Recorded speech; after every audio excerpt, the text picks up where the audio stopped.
اور بھائی اللہ کریم نے فرمایا کہ تمہاری نعمتوں میں برکت کس سے آئے گی؟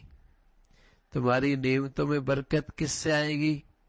وَلَوْ أَنَّ أَهْلَ الْقُرَىٰ آمَنُوا وَاتَّقَوْا لَفَتَحْنَا عَلَيْهِمْ بَرَكَاتٍ مِّنَ السَّمَاءِ وَالْأَرْضِ۔ برکتوں کا راستہ ایک ہے، وہ کیا؟ کثرت نہیں، تقویٰ ہے۔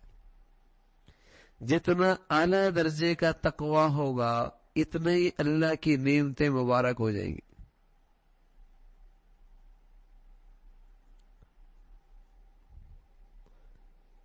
نعمتیں اس کام میں آئے جس کام کے لیے وہ ہے، اس کا نام برکت ہے۔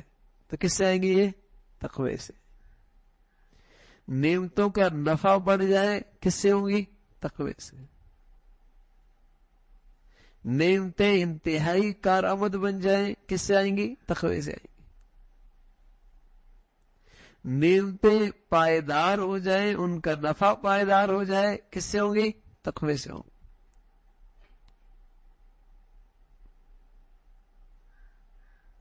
اس لیے لوگوں کو اولاد کی امید ہونے لگتی تھی تو ان کے تقوی میں اضافہ ہو جاتا تھا کہ اس میں برکت ہو، اس میں برکت، اس میں برکت ہو۔ مال کمانے میں، اکٹھا کرنے میں احتیاط کر دے تقوی، تاکہ اس میں برکت ہو، ورنہ کس کام کے میاں آگ کے انگارے گھر میں اکٹھا کرنا کون سی دانش مندی ہے؟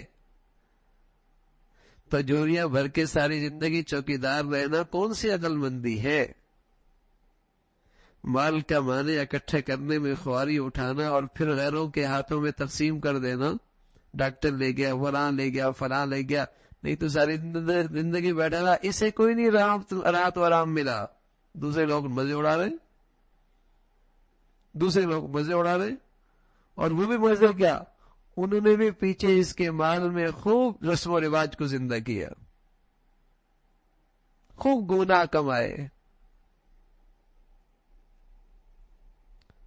کس کام کا یہ مال ہے؟ تو تقوی کے راستے سے اللہ کی نعمتوں میں برکت آتی ہے، برکت،